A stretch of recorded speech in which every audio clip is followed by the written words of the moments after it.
Okay. I'm going to show you a picture. You're going to see this better.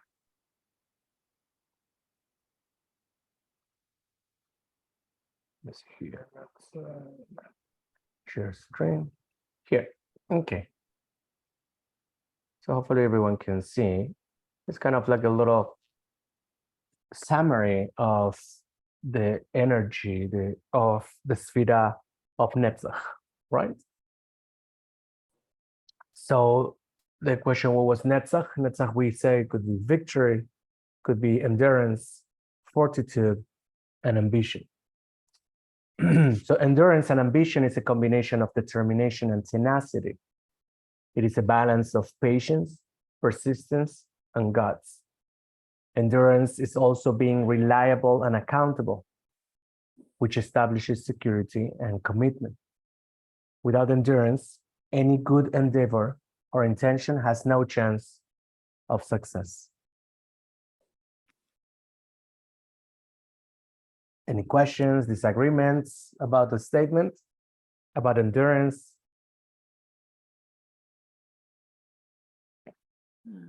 Rabbi, it's like chutzpah in a sense. It's like what? Chutzpah? Chutzpah in a sense. You have energy and you have fortitude, you have this persistence. Yeah. It is a little bit. You need to have. It has a little bit of that. Yes. That was soul. That's soul, right? Yes. So. So hi, nice Rabbi, to hear you. Who is talking now? Sheila, yes. I think it's also determination.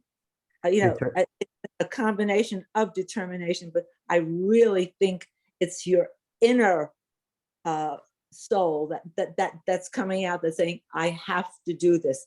This is what I am here for. Mm-hmm. And where is that energy coming from, Sheila? Which part of ourselves? I'm not sure. I'm not sure. Do you want to guess? No.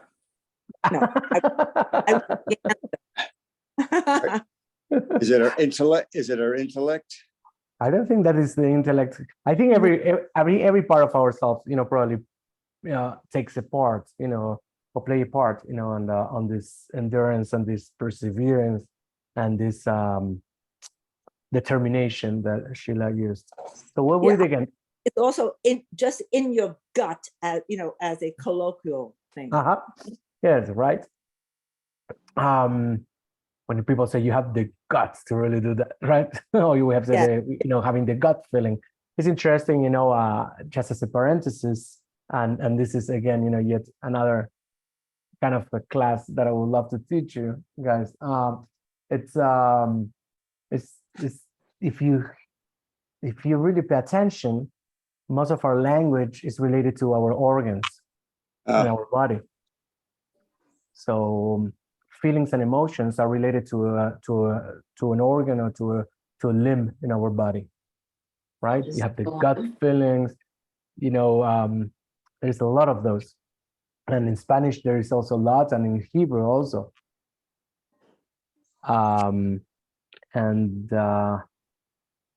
And then fear is, is related to something, and happiness related to another limb. But it's very interesting here. So what were they again? Endurance and ambition is a combination of determination and tenacity.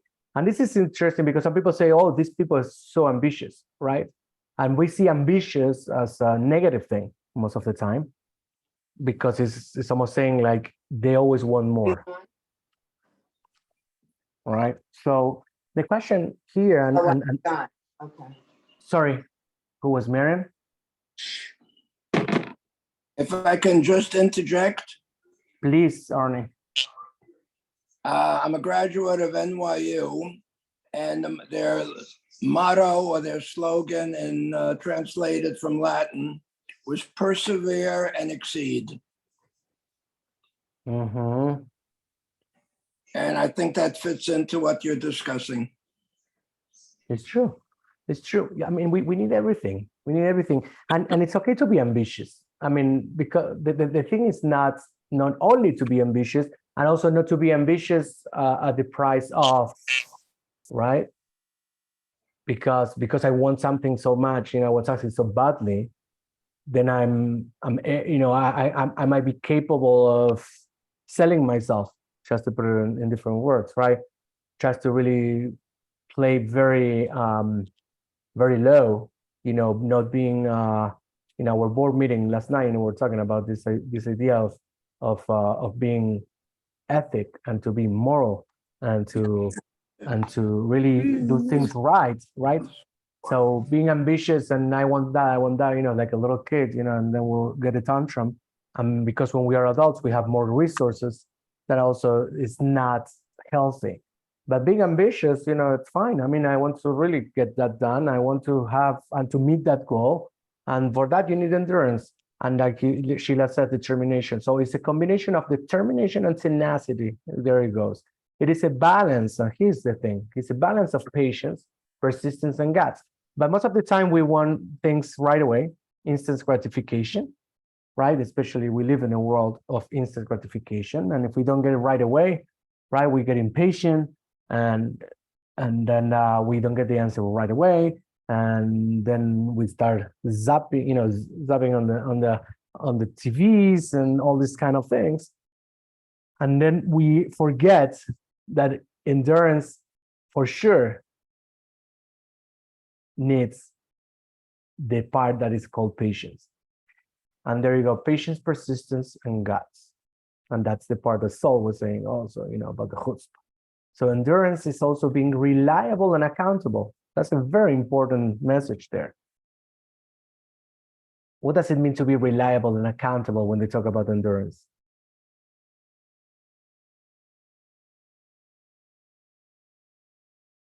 I was always told when I was younger, once a job has begun, big or small, do it well or not at all. So once you start a job, endurance means you have to finish the job. I mean, many people start things, but they don't finish. And I think about also people who criticize people who work hard, or people who are lazy and are embarrassed because other people work hard and they don't want to. So you embarrass them for doing a job and they don't want to do the job. Yes, that's thank you, Saul. That's so important, people who give up easily, right? Yeah. And why do you think that people give up easily sometimes? I think it's more the younger people. They're used to getting everything right away. Uh-huh. I think when I was in sales, I would have successes and failures. And I was always told to look at when you have a failure, look at your successes to motivate you to go forward. So the idea is that you have to be able to accept failure when you're doing something, so that, because every project you do is going to be successful. And a lot of people don't want to attempt something because they don't want to fail. So that's a mistake, in my opinion. So it seems that almost, if we relate this and do an analogy to a movie, right? All of a sudden, when, I don't know if you ever have been in a movie theater, that people walk out the room just at the beginning or like in the middle of the movie. Have you ever had that experience? Or have you ever done it yourself? Very rarely. I want to see what. Some, something that's gonna be good about the movie when it's not a good movie. Because the thing is about, and I've been there, especially in movie festivals. I've seen, people who really walk out. I mean, I couldn't believe it. I said, what is people walking out? So sometimes, the movie, I try to analyze a little bit, at times, the movie probably was a little ricey, had a little kind of erotics, and some of obscene scenes. And I understand some people cannot tolerate that, or they don't feel it's appropriate, whatever. Other people, it was a little violence. Other people thought actually they didn't catch their attention, for the first 15 minutes they left. But at the same time, I think it's like a lecture and or like a class or anything else that you are, even a service, a religious service, whatever experience, you might be in any experience. even a museum. And I think that, like Saul says, you have to really go through the whole movie. You have to really go through the whole experience to really have a take. And I'll tell you something that I learned from one of my teachers in Tzfat, in Israel. They say that most of the time, there are two things. One is the people who are here is the people who need to listen to wherever it is or live the experience for one reason or another. So the ones who didn't come, it's okay. You have to suffer for that. The second thing is that most of the time, the message of a class or a service or something, it could be in the middle or at the end of the service, maybe at the beginning for some people. So if you live the experience, if you depart from the experience, you actually are kind of like cutting yourself from probably learning what you were there for. You're not giving yourself the opportunity. Look, how many of us, we were in classes that were so boring, especially high school. I mean, wherever, even the university for those who had the chance to go to the university. And, there's those classes that I just can't stand anymore. And, but then there was always something like a little click in the middle. And sometimes, most of the time when I get very, very bored, I kind of like try to put myself in there, try to use a little of the netzach, right? That we're talking about, endurance, kind of having a little determination, trying to see, okay, I'm going to finish this, trying not to fall asleep. I'm going to try to pay attention. We'll try not to multitask, at this point. And believe it or not, there was always a message, at least at the end. There was something for me. And I was very appreciative because it's almost like paid off. But Rabbi? Yes, Arnie. Through all of this, you have to be realistic. You have to be honest with yourself and be willing to readjust as you go along. You're totally right. You're totally right. You need to readjust. And tell me an example of readjusting, for example. I'm sorry? Do you give me an example of readjusting? It's a matter of something specific, not really, but it's just a matter of throughout life. You think you're doing something the right way. It's not working out. You have to figure out why it's not working out and readjust. Yeah. Yes. It's like. And you got to listen to other people because they may be right. Maybe for once in your life, you're wrong. Yes. It's like people fighting to the GPS, right? Yep. I know better. I know this road, but it's taking you, it happens to be that the GPS has a satellite that see cars that you can't see right now. And but no, we have determination that we're going to the left when the GPS says to the right. And then the GPS is the one who is very flexible, who says rerouting, like kind of readjusting, right? Rabbi, I want to mention something. Yes. So you have people who are forward thinkers, who think positively in a positive way. Then you have people. So you have an idea that you have an idea in your mind how you do something, and then you're going to have naysayers. No, we can't do that. It's not going to be successful. Sometimes if you listen to the naysayers, and because they're afraid to not be successful, the project doesn't go through. And so that's a battle in leadership that people have to push an idea through. It's very difficult. Not everybody is on the same train. And sometimes you have people saying, oh, we can't do this. We tried it before, it didn't work. And I'm just mentioning that. Yes, I mean, this goes along with Netzach. Sometimes most of the people who are naysayers, usually they're afraid, not only of that it's not going to be successful, but they're afraid of the change, of readjusting. They're afraid of moving from the comfort zone, right? And many people, believe it or not, and you might relate to this because you were in sales, some people are afraid of growing. Some people are afraid of growing. Sheila, you have something to say? Yes, I was about to say that it's like the Kentucky Derby. which is the only horse race that I watch every year, if possible. And there are 20 horses.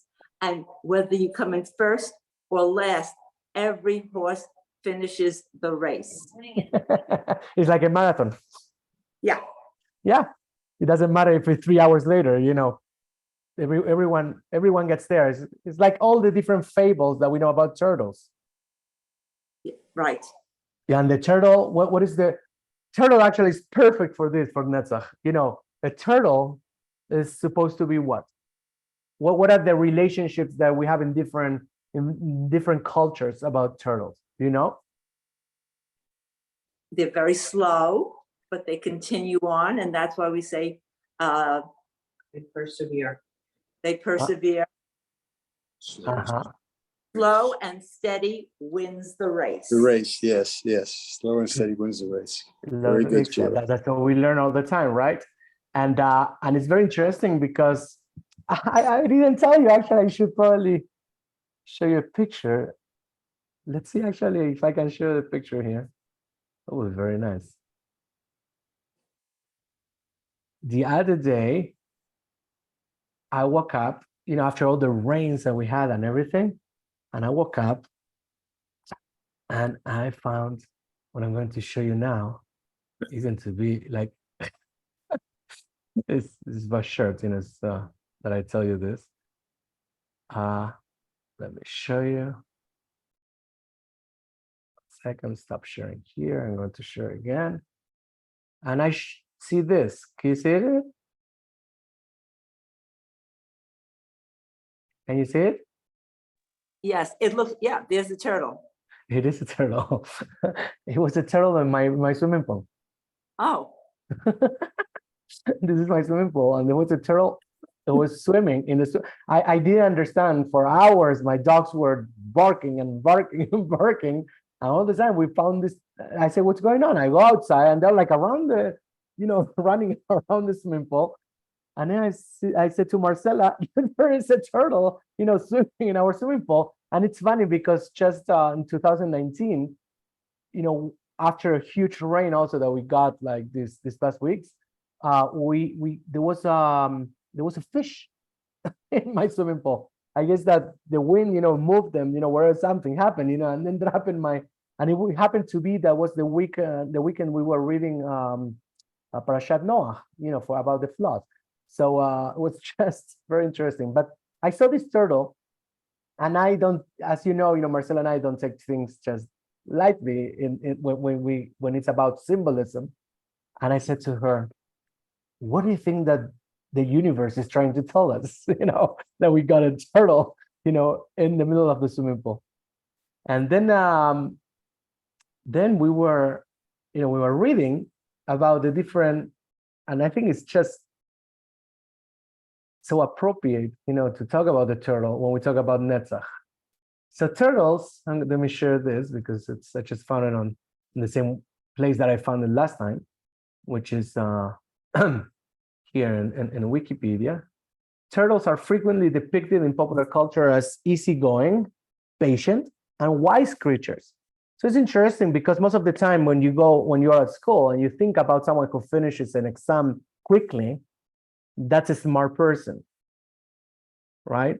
For kids, when we're growing up, the people who finish things quickly and fast, those are the ones who are smart people, especially if they got it right, because you can be quick and faster and actually have a C, you know, or an F on the exam. You know, they didn't say they wanted precision, but they wanted something quick.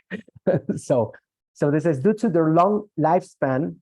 That's also important because they live long, and slow movement, sturdiness, and wrinkled appearance. They are an emblem of longevity and stability in many cultures around the world. Turtles are regularly incorporated into human culture, with painters, photographers, poets, songwriters, and sculptors using them as subjects.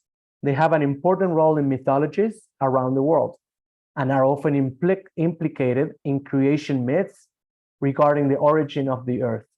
Sea turtles, which is the one I got in my swimming pool, are a charismatic megafauna and are used as symbols of the marine environment and environmentalism. As a result of its role as a slow, peaceful creature in culture, the turtle can be misconceived as a sedentary animal. However, many types of turtle, especially sea turtles, frequently migrate over large distances in oceans. So we have a lot of things. Even in ancient Egypt, the turtle was a huge thing. The turtles, called the shitu or sheta, was common in ancient Egyptian art. Turtle fossils are the most common reptiles found in the Fayum, and so they were really, really there. Look at this. The earliest representation of the Nile turtle are from pre-dynastic times, etc.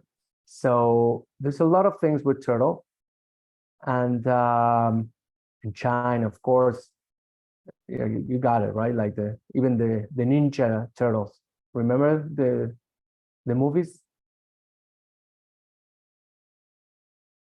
In Judaism, according to the Torah, in Leviticus 11, the turtle is considered unclean and cannot be eaten. That's what we have from Judaism, right? But in most of the other cultures, in folklore and everything, the turtle is really well regarded. So I think it's a very, very interesting thing that we got there, and talking about endurance, and it's important. It's important to really. I'll tell you something. Sometimes we really go through the goal very quickly. It's almost like climbing a mountain. It's almost like we go from the bottom to the top in 2 seconds. And then we forgot and we missed the whole point, which is the process. Most of the time, the goal. Recording in progress. Most of the time, the goal, is as important as the process. Or I will even debate that the process is much, much more important than the goal itself. What we learn through the process is what will really get us there. And in order to go through the process and not to really be having the spilkes, right? To really get there in 2 seconds, it's like walking or driving, right? When you go and visit a new city or a new town, or you travel, sometimes you might be in those buses, there are, double buses and tourism and everything, and you get to see a little bit. But everything goes so fast, and you don't really get to see and pay attention to details. The other thing is, when you walk, you might not get to see the whole thing in 1 day or in 2 days, but you might actually get to see part of the city that is not just the landscape, it's not just the picture, but you might stop in a bar or in a store and talk to someone from that town. And you might have probably learned so much out of that culture just by having that experience, rather than just being in a tour bus, just going around, very quickly, when they say this building and this building and this building and this building and this street and this street, and then you forgot everything by then. So you get the pictures as much as you can. Different is when you have a conversation with someone, maybe only one person in the 3 hours that you had, and 1 block or 2 blocks, but might be actually the whole experience that might allow you even to really have more endurance, and something that might prolong even the visit, even in your memory and in your heart. So it's important to really, I think we live in a society of everything quick. True to be said, the NASA and the scientists already know that the days are getting shorter. It has been already, proved.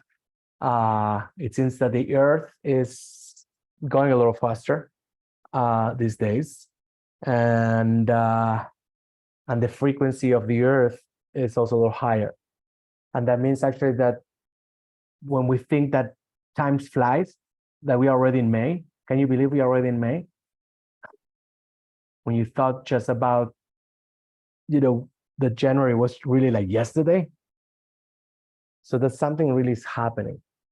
And it's true, it is happening. The days are shorter. And we feel it. And we feel as accelerated.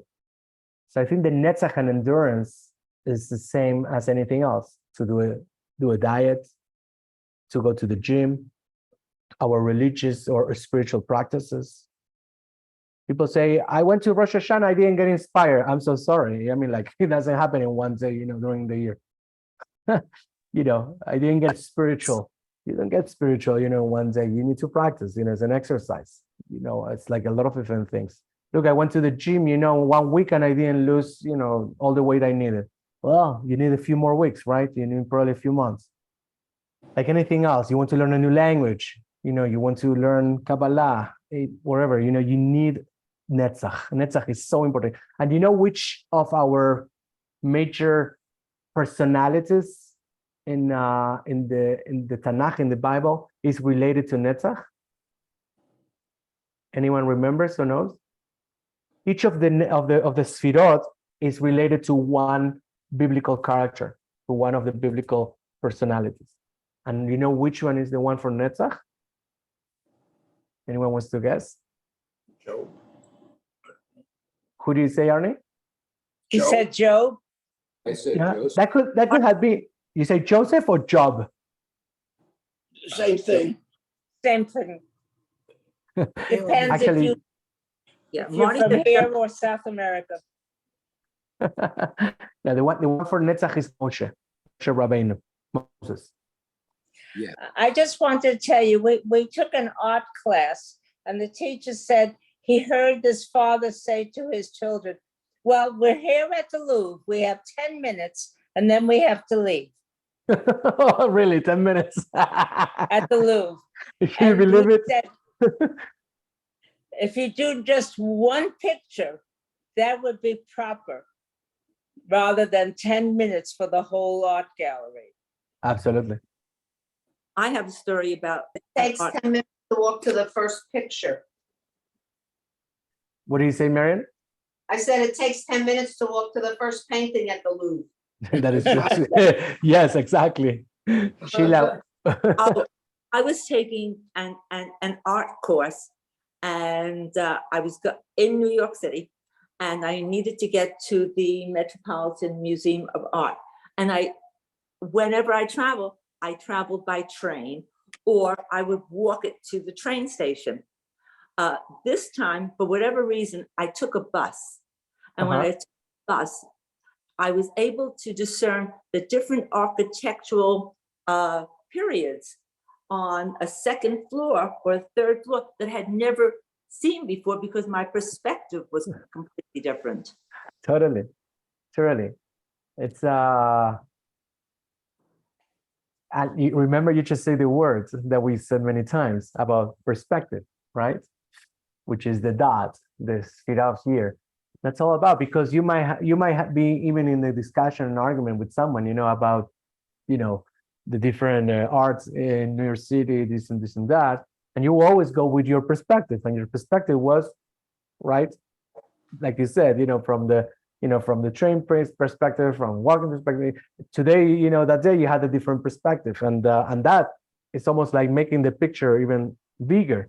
And when I say the picture, is the picture of life, right? I can meet this person. Yesterday, we were with Marcela, we took a taxi, and I had kind of I saw the man, and I was doing a whole prejudgment, about this man's life, just by the way he looks, right? And I was going to say to Marcela, no, let's take another taxi, and I didn't say anything because I caught myself. I caught myself and I say, no, you're wrong. I mean, you can't really just, have even perspective. I mean, of this man, you don't even know him. He's just sitting on the taxi. He's the chauffeur, right, the driver. And so we got into the taxi and we had a great conversation, and things were totally different. So like anything else in life, you need to have perspective. I mean, and it's so important that, but for that, you need to also have this idea of the endurance. So let's continue here reading, because his endurance is also being reliable and accountable. That's what Saul was saying before, is that, look, I give you this job and I really want you to do it. I mean, even if you fail at the end, go through the experience, go through the process, go through the movie, right? because being reliable doesn't mean to be successful. Being accountable doesn't mean to be successful. It means that you are in that project and you understand you have failures, you understand you have questions, you can be honest enough to say, I don't know how to do this, and ask for help. Like Arnie was saying, also, readjust, you might understand that one day you are not right. So other people might actually give you some good advice.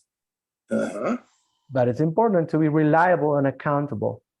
And when people hire you, for jobs, or if some of you might be business owners, or you were an employee or employer, you'll know that people really count on the accountability and for people to be reliable.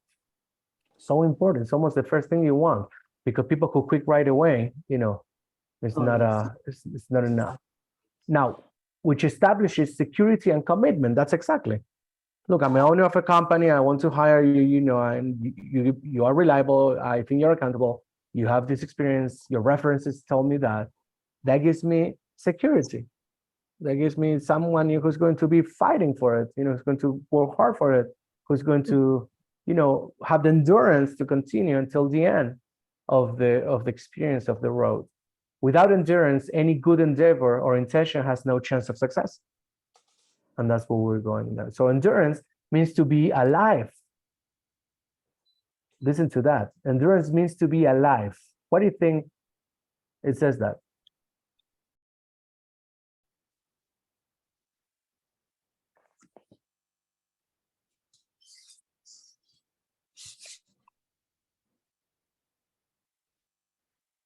What do you think it says? Endurance means to be alive.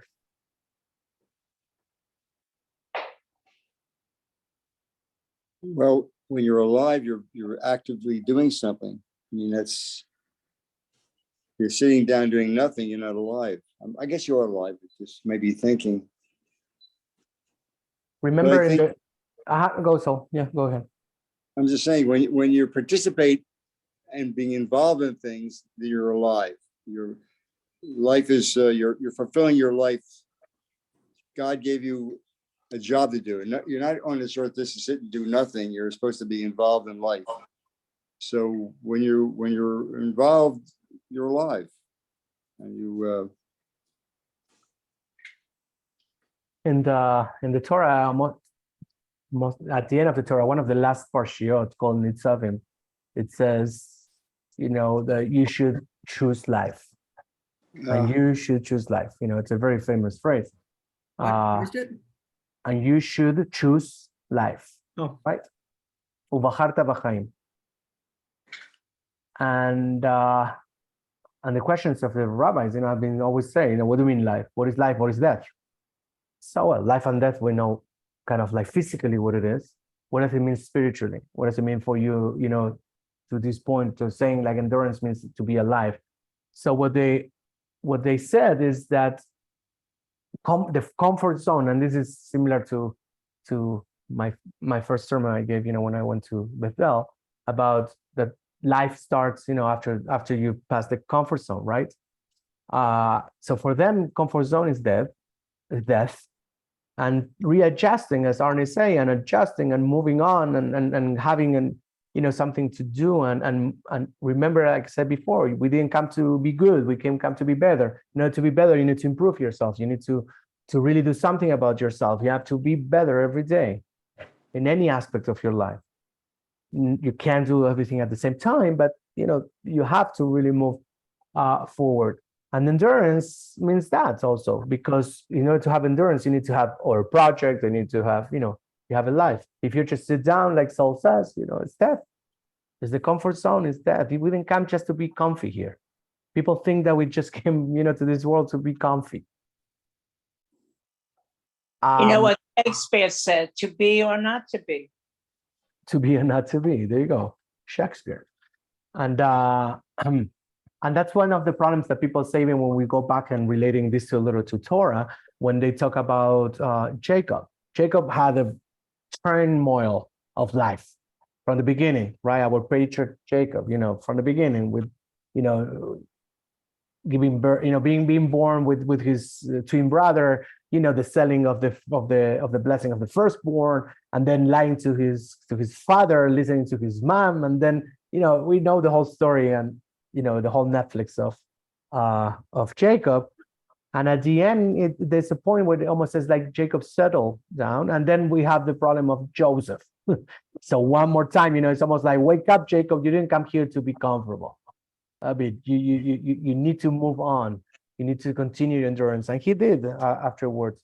But believe it or not, when we have the whole story of Joseph, he was mourning for all these years. For 22 years, he was mourning. He was, he did kriya, and he forgot about he was even alive, and he forgot that he had 12 other kids, to take care of. And not an easy one. But we didn't come here to be comfortable. I mean, we try as much as possible to create a comfortable life. We try to secure ourselves financially, and but spiritually, at least spiritually, we didn't come to be just comfortable and say, okay, this is enough. Otherwise, none of you will be here, right? And some of you are a little older than me, and that means actually that you still wanting to grow, somehow learn, be better, which is what I think, many rabbis, that we came here for. So it says to be alive, to be driven by healthy and productive goals, right? So the idea to have a goal always, it doesn't matter. It doesn't have to have like a goal to have two businesses, and to be, any goal is fine in your life. In Musar is this technique, the Lithuanian rabbis used to use. It's another way also to polish yourself and to improve yourself. The rabbinical legacy of the Lithuanian rabbis, they were very intellectual, and some of them say, you're too intellectual, you need to really work on yourself too.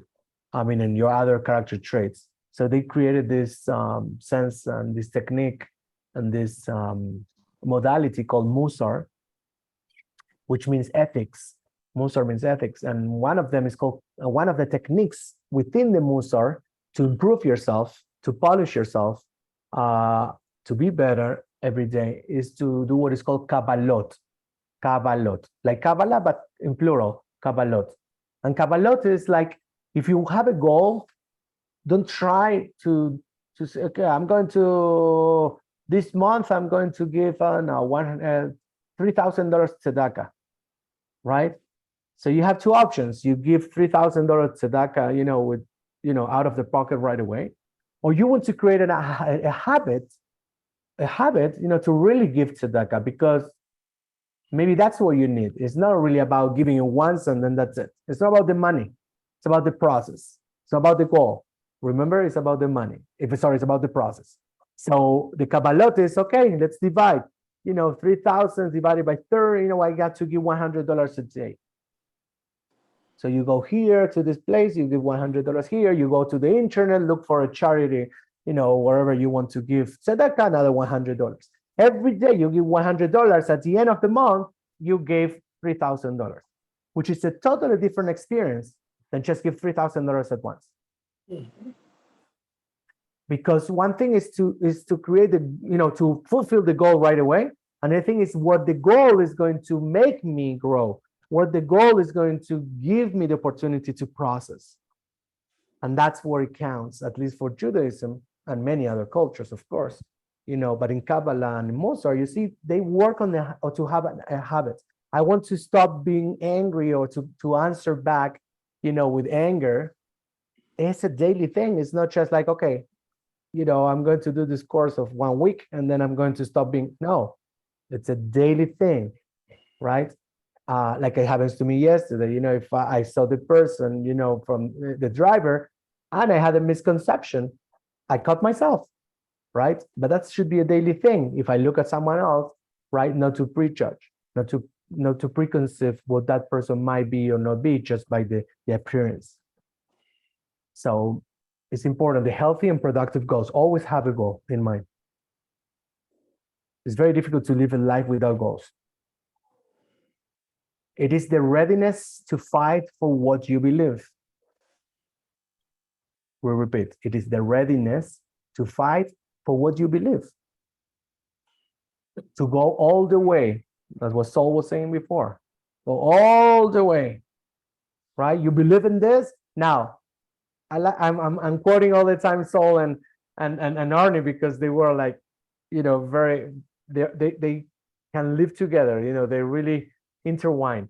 So Saul says, go all the way, the text says, fight for what you believe, but we know also sometimes that we need to readjust, because what we believe, right, might be also an unhealthy belief, might be something that might be a belief that might affect others, might confuse others, may others feel insulted, or might be, because you might fight for your belief knowing that you can't really bother other people because of your beliefs.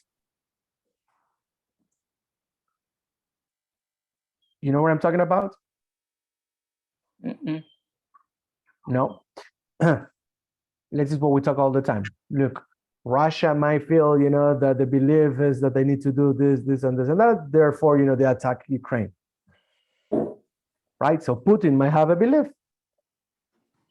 I'm not trying to get in politics. I'm just trying to give you an example, right? Look, I mean, even our own example, with the Shoah. Hitler believed, and he went through that belief, and he had endurance, he had Netzach. For sure, he had Netzach. Right? He went with his belief. He fought for his belief. Right? That there is a higher race, et cetera, et cetera. We all know the story. The question is, it's dangerous sometimes also, because most of the time, most of the wars around history, throughout history, they came because of a belief. Most of the fights we have, even with our spouses or children or relationships, is because of a belief.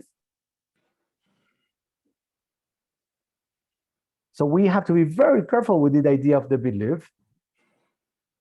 If we don't apply what Arnie was saying to readjust, listen, because maybe in your belief you might integrate or incorporate something new. Maybe some things of your belief might not be good for everyone. So maybe you have to do it on your own. Right? People believe in white supremacy. That's dangerous. And it's a belief. So according to this text, if I give it to one of any of us, right? It says, fight for what you believe, to go all the way.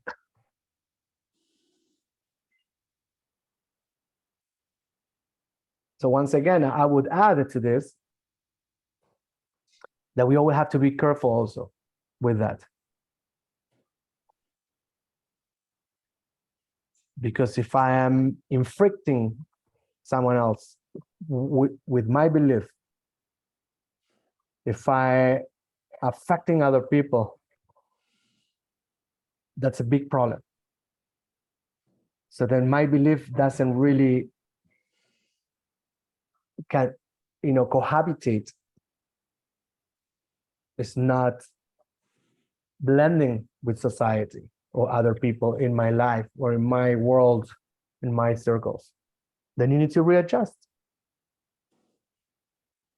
And then you need to question yourself, why do we have that belief? What does it make me, Another thing, when you have positive belief, that's what I always say, healthy and productive goals. But like always, there are two parts, healthy for me and healthy for you, productive for me and productive for you. So it's important to have that in mind. And it says, continues, the text says, without such commitment, any undertaking remains flat and empty. In other words, forgetting about the belief itself, right? The idea of to go all the way, to have endurance, right? To have that commitment, to be reliable, to be accountable, to have that security.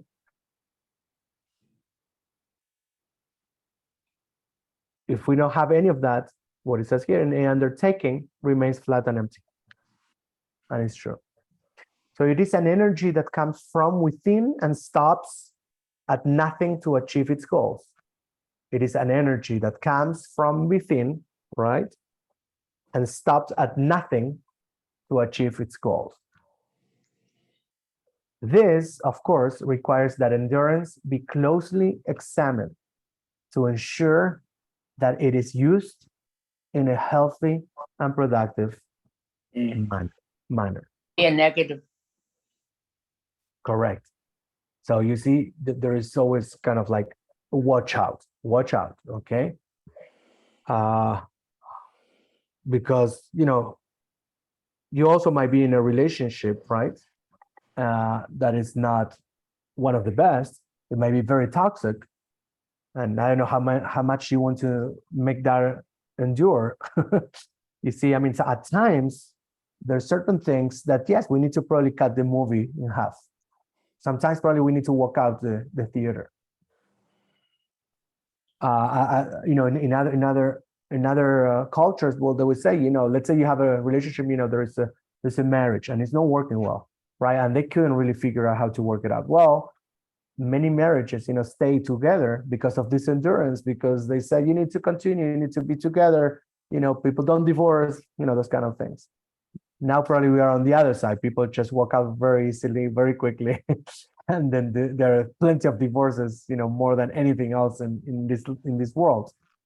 And that's dangerous as well. Again, life is about balance, right? When I had my first marriage, you know, I tried to make it work. Until, you know, it was a rupture. You know, I said, this is not working, right? And I remember very well, I was 10 years of marriage, and I wanted to separate. And one of my brothers called me and said, are you going to really, you know, throw away 10 years of marriage? And I said, you're right. And I fought for another few years. You know, we ended up 15 years of that. Give me 1 second, please.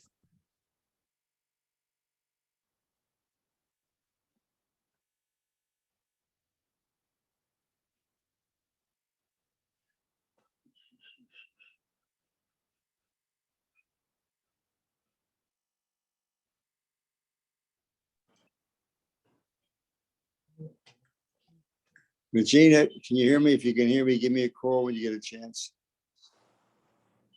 Who? Virginia. Regina. Regina is there. Yeah. Yes. Yep. So talking about today, right? And going back to our favorite.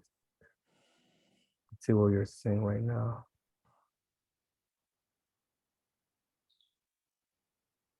Share, here it is. Okay, going back to everyone received this by email? Yes.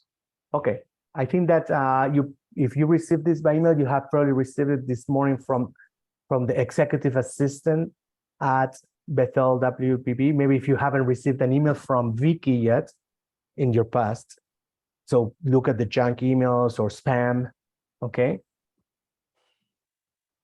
So the email is executive assistant at bethelwpb.com. She sent to everyone this image that you're seeing here, and I put it in 2 different pages. One is the tree of life that we been talking about, and we put it on the board with the that I drew for you. And again, today we were talking about this part, which is Netzach. We are here. That means that we are very close. Next week, actually not next week, but on Friday, so it's Wednesday. On Friday, Thursday night, we start with this energy, the energy of Hod.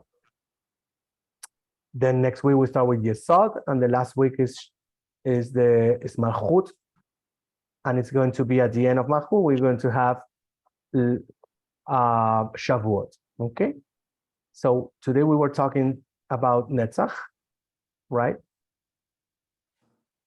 And remember also that the whole thing about the Omer is that each of these energy emanations, these Sefirot, right, are combined with the energy of the week. So if the energy of the week is Netzach, the one we just talked about, endurance and victory and tenacity and determination, right? So we went through Chesed of Netzach, Gevura in Netzach, Tiferet in Netzach, Hod in Netzach, Netzach in Netzach, Hod in Netzach, and today is Yesod of Netzach. Okay, so Yesod in Netzach. So it's like this little energy in combination with the base energy, which is Netzach in this case. So what does this mean for all of us? And here are our exercises.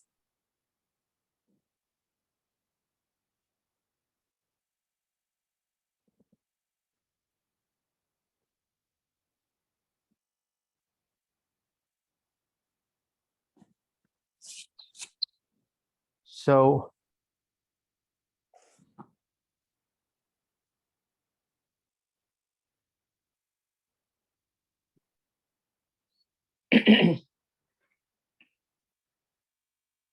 so bonding,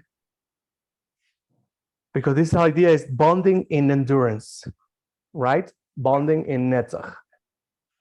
A covenant with Netzach, with endurance. So bonding is an essential quality that we talked about last week of endurance. So bonding is an essential quality of endurance. It's almost more an affirmation than anything else. It expresses your unwavering commitment to the person or experience, as we said before, the experience, you bond with that movie, right? You bond with that experience, with that job, with which you are bonding, a commitment so powerful that you will endure all to preserve it. So endurance without bonding will not endure. Everyone agrees with that statement? Endurance without bonding will not endure.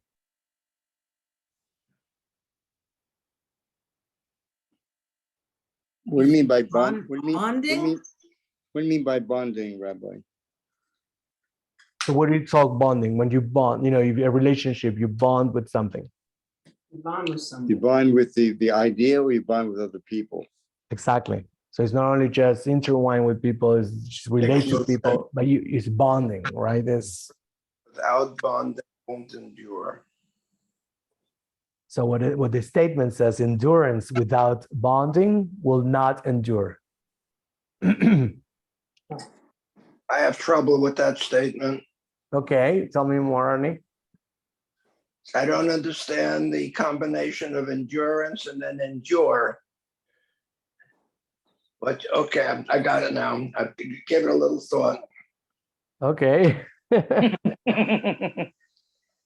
I'm not sure whether bonding is the right term. Okay, bonding, sometimes they call this Sefirah of Yesod, right? It's like a covenant with something. It's more than a relationship. Would it be commitment? That sounds more like it. It could be also commitment. Yes, absolutely. But the thing when you bond is, I think bonding is even stronger. Sincerity. What, Arnie? I was saying without sincerity or honesty rather than the bonding. Okay, and Saul? What troubles me. Okay, Saul? I think bonding is stronger than commitment. I think it is, right? Yes, when you bond, you don't. It's hard to separate. A commitment, you can change. I don't want to do it, but when you bond, it's a stronger thing. You know, when it's when almost people, like it's like bonding with your wife. You know, you bond together through thick and thin. It's even stronger than a commitment. It's just, I don't know. Just I guess how you interpret it. But I think bonding is when you bond, you become infused. You can't separate. You're bonded. You know, you can't pull away. Commitment to me is dedication, but when you put it that way, I agree with you, Saul. It's almost synonymous. Yeah, I agree with Saul. I think it's more like the fusion, right? It's you become like almost one. You become almost like one within the other, and it's more like just a contract. Is this? Okay, commitment is a one-way street. Bonding is a two-way street. I like that, Marty. Yeah. That's To me, good. I would say endurance without bonding will not lead to success. Okay. What results, but the endurance and will not endure doesn't make sense to me. Okay, maybe will not last. But I get what you're saying, but as I said, the combination of words, I don't think is rings true to me. I understand.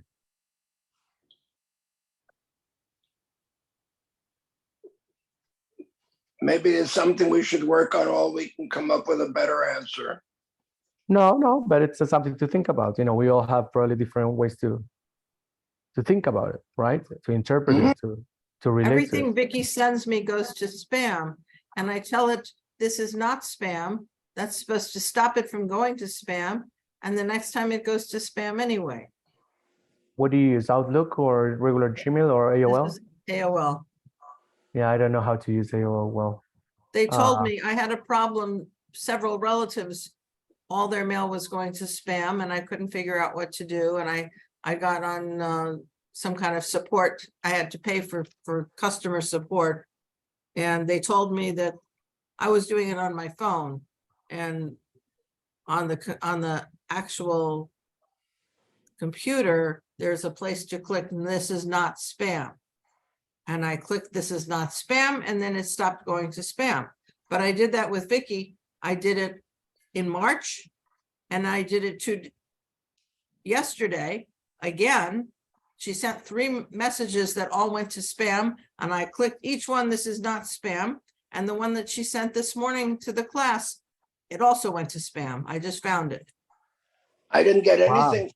I didn't get anything from Vicky today at all, in spam or otherwise. Really? That's And very you strange. can't search the spam. You It's have to look difficult. at each one. It's I very did. annoying. I got nothing from Vicky at all this morning. That's strange, huh? That's kind of strange. Okay. Because I get it from somebody all the time in spam. You have to search it. If it came from Vicky, what would the email address have been? Executive assistant. I did. Okay, I take it back. I did get that one. Okay. I didn't see Arnie's name on the email list. Yep. That went right in. That did not go into spam. I don't know Okay. one. Thank you. No, it's great. It's great that you found something. Let me see here. I'm trying to find a nice wrap up for today, which is an email I have here. Okay. Was the chart sent? The what? The chart that we're seeing right now, was that sent yet by email?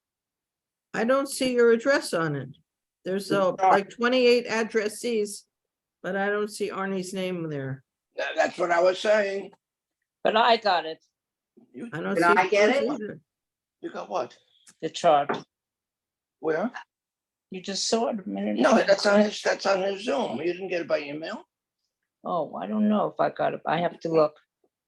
Is Flo's name on that list, Marcy? I don't see it. I'm forwarding Thank to you. both of you. Am I on there? Is Marion on there, Marcy? Wait a second. Is Marion on there? Because I got on here from the 1 and 3 or 4 down, you know, for the week, the rabbi's class for the week and other stuff. You got that from executive on your email? I don't know what I got it from because I'm in there now. We're looking at the one that Marcy's talking about. That would have been executive. No, we didn't get it from that. 10:33 this Saul morning. and Marion are on the list. It came at 10:33 this morning, Arnie. Nope, nothing. Okay, it says executive support. Nope. Okay, The executive support or executive administrator? I'm on the list, but I don't know. Okay. We'll check later and to be sure that you have it. And what I want to share now is this video. And this, but Are we finished? No. Nice. Share there, It soul doesn't work matter there. who you are, it's the cause that you have to be dedicated to. And then, even if you have deficiencies or weaknesses, and who doesn't, Are you but the listening? cause Listen, carries you. Her name is not on that list. Are you listening? Make Okay. it louder. I think that's the loudest it can go. I guess that the video is a little, just listen, man. it's not about my computer, but I think the video itself Soul on YouTube is a workout. little. So it's called The Bad Mood Remedy, Commitment to a Cause. Okay, Ah. talking about commitment and endurance. So this is the final message from this amazing rabbi and Rabbi Jacobson. It doesn't matter who you are, it's the cause that you have to be dedicated to. And then, even if you have deficiencies or weaknesses, and who doesn't, but the cause carries you. And your deficiencies are insignificant because the cause is more important than anything. Think about that. It's a tremendous insight into what leadership about and commitment is about. You know, when you start making calculations, what's in it for me, so then you say, okay, I have my strengths, I have my weaknesses, my deficiencies. But when you get dedicated to a cause, you know, let's go back to the war, example of war. I'm just using that because it's a good example. In war, you have hundreds and thousands of military people. You have people in the Army, in the Navy, in the Air Force. You have strategists. You have intelligence. You have, well, you know, the whole works. Now, it's all human beings. In normal life, they're all full of they make mistakes and there's deficiencies. But what happens in the time of war is because of the focus, the ultra focus, and good management, and so on, deficiencies don't matter. We're not interested right now in your insecurities and whether you need therapy or not. Those things are relevant when there's no cause. So we're hanging around. In a world of leisure, we start focusing on ourselves. But here, everyone's fighting for the cause. There's life and death. No time. It's 100 soldiers running to a front line. One says to the other, you know something, I'm not in a good mood today. Doesn't work that way. No one cares about your mood. We're right now at war. Or another one says, I think I need my therapist because I feel very insecure. You don't find that happening.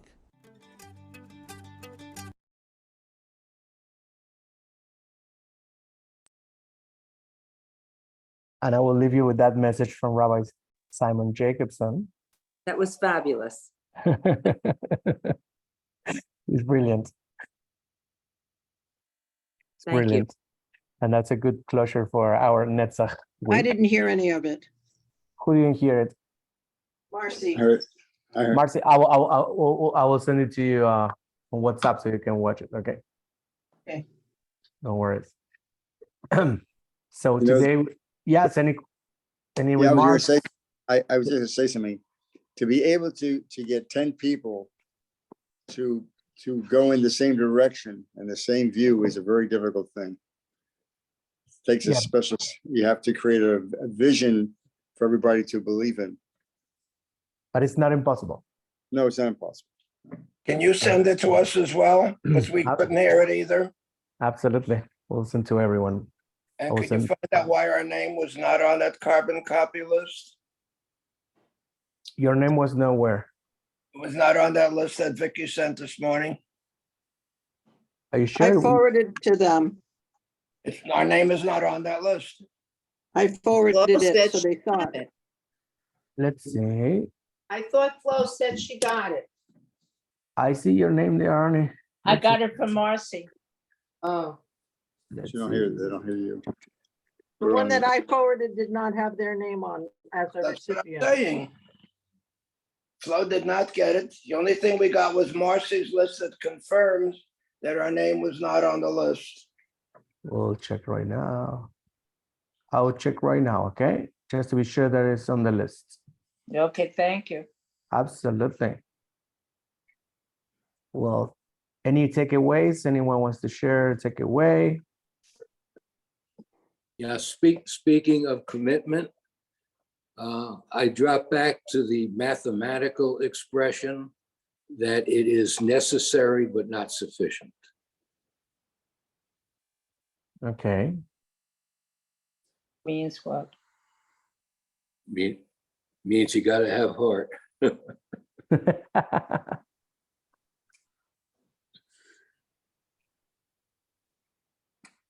Anyone else? I don't know why people are on that list that don't take the class. I love all. Well, we'll get there. I have a question to ask everybody. If the rabbi would have classes next year in the evening, like 7:30, with some refreshments, how many people would attend? I don't know when is a good day. We have something we go to on Moshe has, and Tuesdays is usually taken. And I I have think something once a month on Wednesday. Wednesday night? Once a month at Chabad, I have a women's class Wednesday night. And once a month, we were having challah class, which every other month was Thursday night. Yeah, it was Thursday, once a month. Yeah, But but we're- maybe we could do it through the other 3 weeks. Yeah, we'll figure it out. Don't worry. But yes, I agree that we need to switch to evening too, to allow a lot of people who work, also a lot of youngsters, who also work, all day. And hopefully we can serve a little like dinner, and that might attract also other people to come. Sounds good. Okay. So, au revoir, everyone. Have a good one. I'll see Thank you. you. Bye. See you on I'll see Shabbos. you- I'll see you at Shabbos. Bye-bye. Bye-bye. I need tchotchkes. I need buttons. You need something in here, not here.